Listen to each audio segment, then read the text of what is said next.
Before we dive in, don't forget to subscribe so you never miss stories full of betrayal, shocking twists, and moments of emotional justice. Now let's get into today's story. My name is Michael, and I never imagined that a casual evening at home would turn into one of the most defining nights of my life. For years I had believed in loyalty, trust, and respect. I had built a life alongside my wife, Vanessa, full of shared dreams and quiet routines.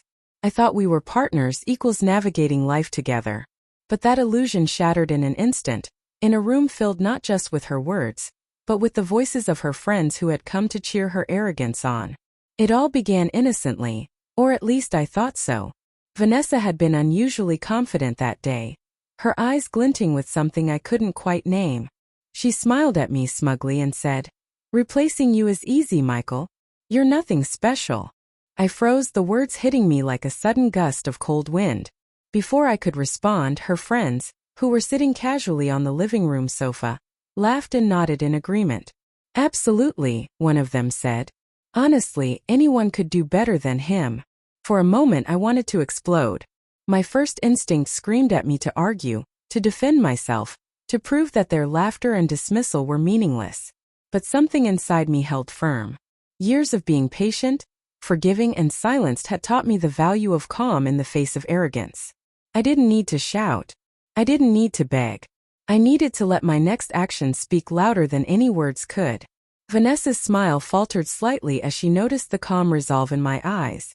That's when I realized she had underestimated me entirely. She had built a fortress of friends, allies, and mockery, assuming I would crumble under the weight of public ridicule. But I wasn't the same man she had known at the beginning of our marriage. I had grown, learned, and understood that respect and self-worth are not given. They are claimed, defended, and if necessary, reclaimed with unwavering determination. I took a slow breath and walked toward the dining table, where the evening had quietly escalated into a battlefield of pride and contempt. I leaned slightly on the edge, letting my gaze settle on Vanessa and then sweeping over her friends. "You all think this is funny, don't you?" I asked softly, deliberately calm. "You think my value can be measured by your shallow laughter and misguided opinions?" Vanessa scoffed, clearly unprepared for my measured tone. "Michael, don't be dramatic," she said, rolling her eyes. Her friends giggled again, smug expressions plastered on their faces as if they were watching a performance. But I stayed calm, letting the silence stretch just long enough for tension to settle in the room. Sometimes patience and composure speak louder than any shouting match ever could. "You think replacing me is easy?" I asked, my voice soft but edged with a quiet authority. "Let me tell you something. You underestimate loyalty, effort, and integrity. These aren't things you can just replicate overnight. And you," I said, looking directly at Vanessa, "have taken every ounce of it for granted." Her smug expression faltered slightly, a shadow of guilt flickering in her eyes. Her friends, sensing the shift, started murmuring among themselves, glancing at each other as if trying to figure out what was happening. I could see their uncertainty growing.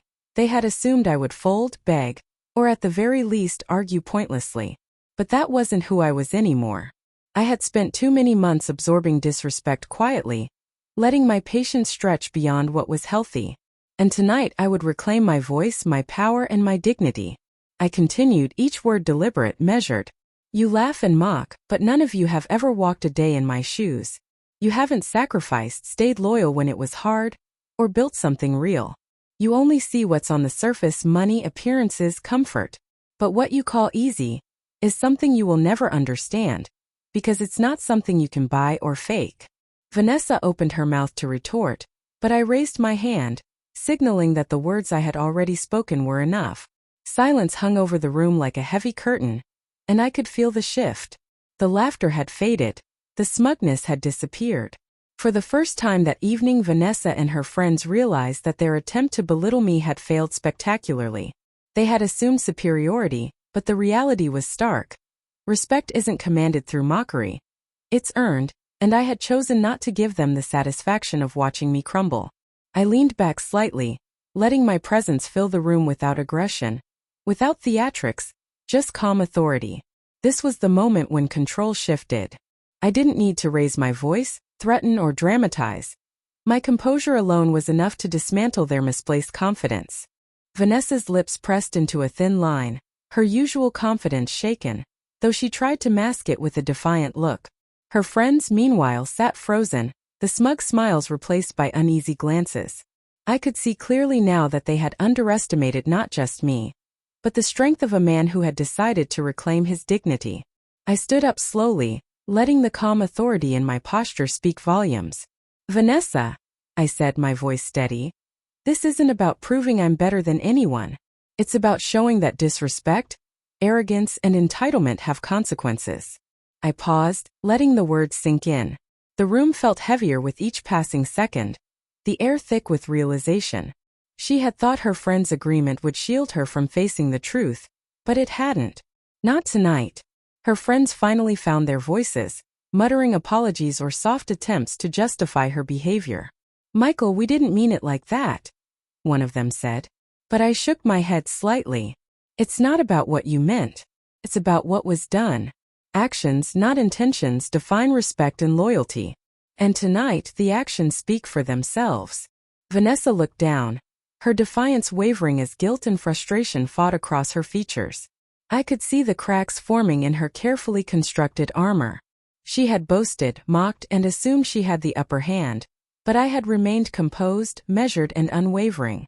That was the difference. While she relied on arrogance and alliances, I relied on self-respect and clarity.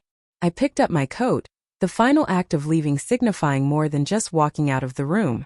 It was a statement. I would no longer tolerate disrespect, manipulation, or condescension.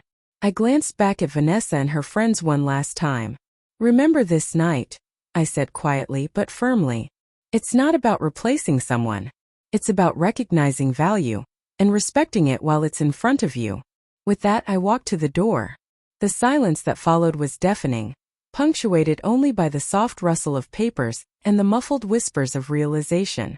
Vanessa's friends finally understood that their mockery had failed. Vanessa herself, for the first time, realized that her words had consequences, that her confidence had a limit, and that respect cannot be demanded, it must be earned. Stepping outside into the cool evening air, a strange sense of relief washed over me. This night had tested me, challenged me, and ultimately reminded me of the power of calm authority, patience, and self-respect.